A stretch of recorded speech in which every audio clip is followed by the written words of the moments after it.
નમસ્તે વિદ્યાર્થી મિત્રો, આજે આપણે જોવાના છે ત્રીજી method starting of synchronous motor using as slip ring induction motor or starting as a synchronous induction motor. તો સિંક્રોનસ મોટર પોતે સેલ્ફ સ્ટાર્ટિંગ મોટર નથી અને એટલા માટે આપણે એને એક્સટર્નલ મીન્સ કોઈ એક્સટર્નલ મેથડની મદદથી ચાલુ કરવી પડે છે.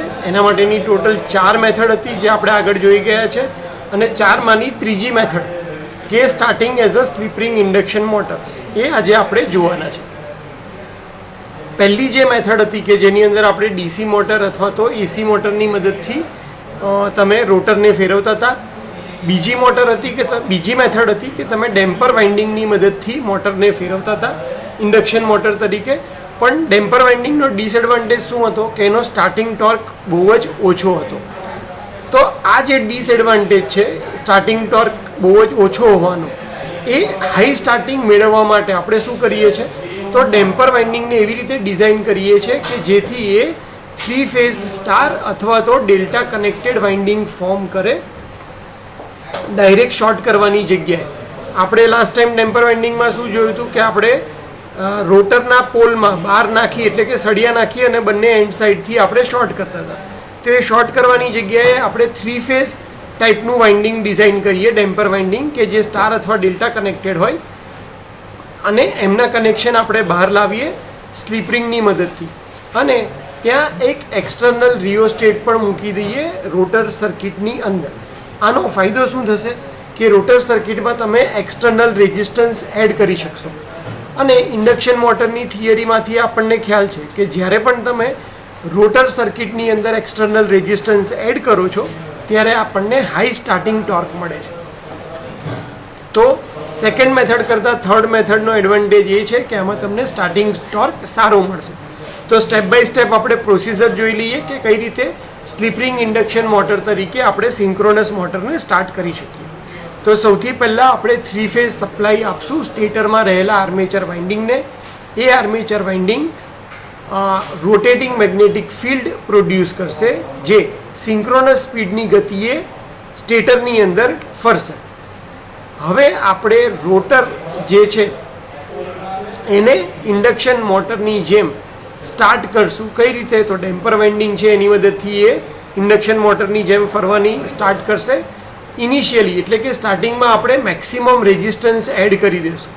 અહીંયા તમને સર્કિટમાં આ જે સર્કિટ દેખાય છે એની અંદર સ્લિપ રિંગ સાથે રોટરની અંદર સ્લિપ રિંગ થ્રુ આપણે એક્સટર્નલ રેઝિસ્ટન્સ જે રાખ્યો છે એ મેક્સિમમ રેઝિસ્ટન્સ આવી જાય એવી રીતે સેટિંગ કરીશું અને આ મેક્સિમમ રેઝિસ્ટન્સને લીધે આપણને હાઈ સ્ટાર્ટિંગ ટોર્ક મળશે. જેમ જેમ મોટર સ્પીડ પકડતી જાય એમ રેઝિસ્ટન્સ આપણે કટ ડાઉન કરતા જશું જેથી કરીને લોસીસ થોડાક ઓછા થાય અને આપણને હાઈ સ્ટાર્ટિંગ ટોર્કનો એડવાન્ટેજ તો મળી જ ગયો છે. જ્યારે તમારી રોટરની સ્પીડ સિંક્રોનસ સ્પીડની નજીક પહોંચી જાય ત્યારે આપણે રોટરના ફિલ્ડ વાઇન્ડિંગને ડીસી સપ્લાય આપવાનું ચાલુ કરીશું. અને ત્યારબાદ હવે અહીંયા 2 મેગ્નેટિક ફિલ્ડ હશે. એક સ્ટેટરને લીધે ફરતું રોટેટિંગ મેગ્નેટિક ફિલ્ડ અને બીજું રોટર ઉપર જે magnetic field steady magnetic field છે પણ રોટરના ફરવાને લીધે આ મેગ્નેટિક ફિલ્ડ ફરે છે. બંને મેગ્નેટિક ફિલ્ડ ઓલમોસ્ટ સેમ સ્પીડથી ફરે છે એટલે કોઈક પર્ટિક્યુલર ઇન્સ્ટન્ટ એવો આવશે જ્યારે બંને એકબીજા સાથે મેગ્નેટિક લોકિંગ કન્ડિશનમાં આવી જશે અને ત્યારબાદ તમારી જે રોટર છે એ સિંક્રોનસ સ્પીડ ઉપર ફરતી થઈ જશે. એક વખત રોટર સિંક્રોનસ સ્પીડ ઉપર ફરતી થઈ જાય ત્યારબાદ તમે જે આ ડેમ્પર વાઇન્ડિંગ જે છે એને સ્લિપ રિંગની મદદથી શોર્ટ સર્કિટ કરીને એનો જે રેઝિસ્ટન્સ છે એને 0 કરી શકો છો. તો આવી રીતે હાઈ સ્ટાર્ટિંગ ટોર્ક આપણે આટલા ડિસ્કશન પરથી શું કન્ક્લુઝન કાઢી શકીએ કે રેઝિસ્ટન્સ એડ કરવાથી આપણને સ્ટાર્ટિંગ પીરિયડમાં હાઈ સ્ટાર્ટિંગ ટોર્ક મળી જાય છે અને એના લીધે તમારો જે હાઈ સ્ટાર્ટિંગ કરંટ છે એ પણ લિમિટમાં આવી જાય છે.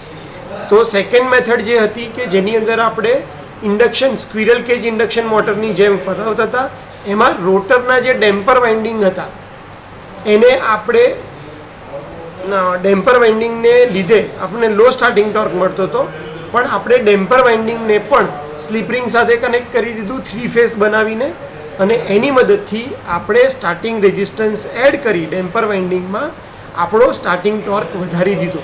તો આવી રીતે પણ હવે, અને એકવાર રોટર જે છે એ સિંક્રોનસ સ્પીડ ઉપર ફરવા લાગે પછી તમે ડેમ્પર વાઇન્ડિંગ જે છે એને સર્કિટમાંથી સ્લીપ રિંગને શોર્ટ કરીને આરામથી નીકાળી શકો છો.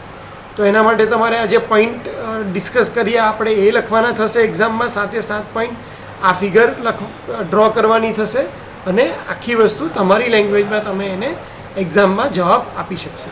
તો હોપ કે તમને સિંક્રોનસ મોટરને સ્ટાર્ટ કરવાની આ જે ત્રીજી મેથડ હતી કે starting as a slip ring induction motor કહીએ અથવા તો starting as a synchronous induction motor, આવી રીતે આપણે સેલ્ફ સ્ટાર્ટ મોટર જે સિંક્રોનસ મોટર નથી એને સ્ટાર્ટ કરી શકીએ છીએ. હોપ કે તમને ટોપિક ખ્યાલ આવી ગયો હશે. તમારો ટાઈમ આપવા માટે અને વિડીયો શાંતિથી સાંભળવા માટે થેન્ક યુ સો મચ.